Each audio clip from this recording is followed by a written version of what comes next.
What's going on with y'all, man? Welcome to Chris Budget Gears and Reviews, and we're going to make this real quick, fast, and in a hurry. What we're going to be doing is we're going to be checking the status of this set screw in this Odin's Work adjustable buffer. I'm actually going to be putting this in 11.5 inch. I got this configured in the heaviest weight possible. I had this in my 16 inch, but I'm going to put this in 11.5 inch.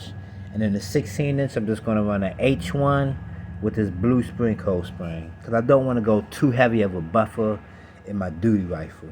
So we're gonna put this in 11.5 inch. So I was at the range a few months ago when I first got this buffer, and I was at the range and I was messing with my buffer tube, putting the buffer in, putting the spring in, and the range safety officer came up to me and asked me what I was doing. So I told him I had got this buffer.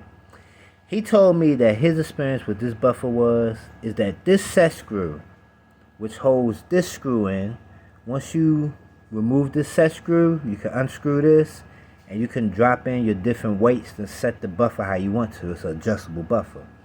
He told me that this set screw walked out, and as it was inside of his buffer tube, because this set screw walked out as the rifle was cycling, it was scraping the inside of his buffer tube and it was causing malfunctions. So what I did was I Loctited this set screw in.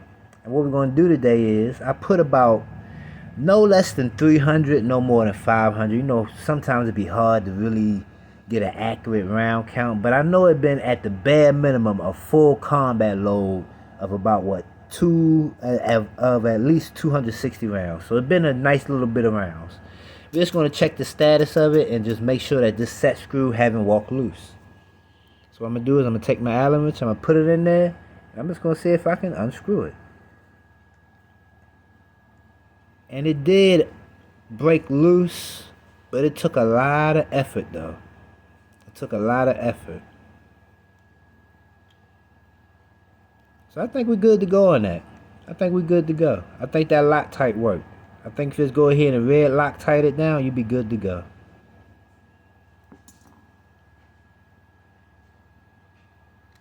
So what I'm going to do is I'm going to apply some more Loctite and I'm going to re-Loctite it down. I just wanted to check the status of it, see how easy it was to get it out of there.